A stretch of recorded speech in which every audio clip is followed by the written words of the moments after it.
Welcome to Brainbox. Now we will discuss about some few basics about atoms. So the first thing, how small the given atom is. So atom is so small that we cannot even see with our naked eye. And to measure such particles, what units may be required? So first thing, what is the shape of atom? So if at all we asked answer for this question, we don't ever know what is the shape of atom, but scientists assumed that the atom is spherical.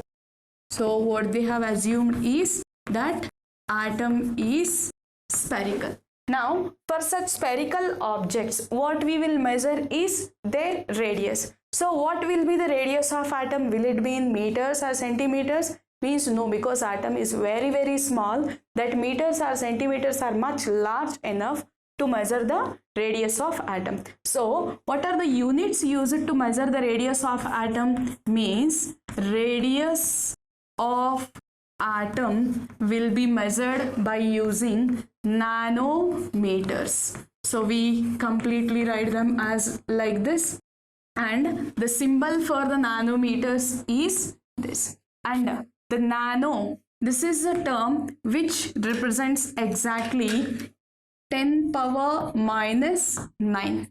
Okay, nano is a prefix used for the measuring the distances, and the 10 power minus 9 is a value of 1 nano, means the units of atom, the units of radius are nanometers. Okay, now let us see about the symbols, how to represent. Now first thing, what is the requirement of symbols? See, symbols are required because of this reason. We have many atoms, like we have in the periodic table 118 elements are present. Now representing all elements with their names is somewhat difficult, right? So because of that, a short and specific symbols are required for every atom to represent. Then what are the symbols? So the concept of symbols is introduced for the first time by Dalton. So Dalton introduced the concept of symbols, and he is a person who has introduced it for the first time. But the symbols whatever are introduced by Dalton are very specific in nature. So let's see few examples of the symbols which are introduced by Dalton. For example, to represent hydrogen, the symbol whatever he has given is a circle which has a dot in the middle.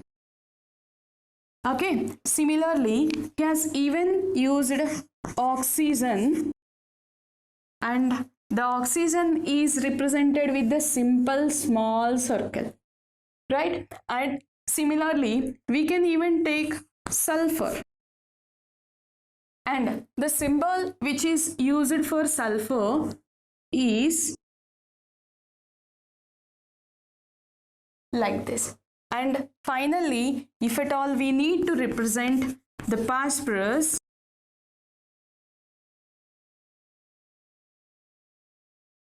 like this. And all these symbols are very specific in nature and not comfortable for usage to much extent. Then what is another symbols means? After Dalton, Berzelius, scientist Berzelius have introduced another form of symbols.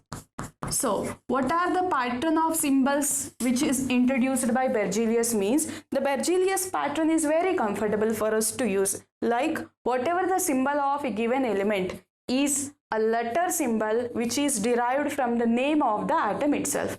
For example, to represent hydrogen, the symbol what he has used is H. Okay, and for representing aluminium,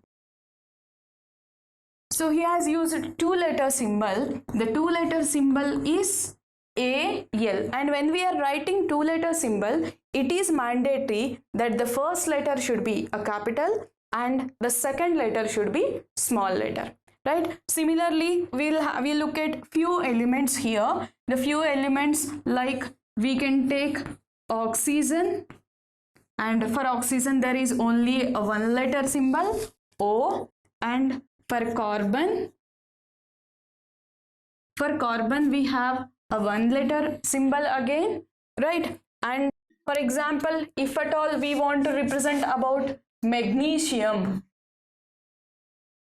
for magnesium there is a two letter symbol in which first letter is capital and second letter is small. And if at all we need to represent calcium, so calcium, Ca means we have used a two letter symbol, and out of the two letters first letter is capital again, second letter is small. And to represent nitrogen, there is only one letter used and the single letter is capital. Now from the solve pattern, what is the thing you understood here? What you understood here is that whatever the symbol we have used, that symbol should be derived from the name of the compound itself and probably the first letter of the name. And if the symbol has only one letter, we will write that one letter in capital, and if the symbol has two letters, first letter must be capital and the second letter must be small, right? So this is a pattern of symbols. Have a look here.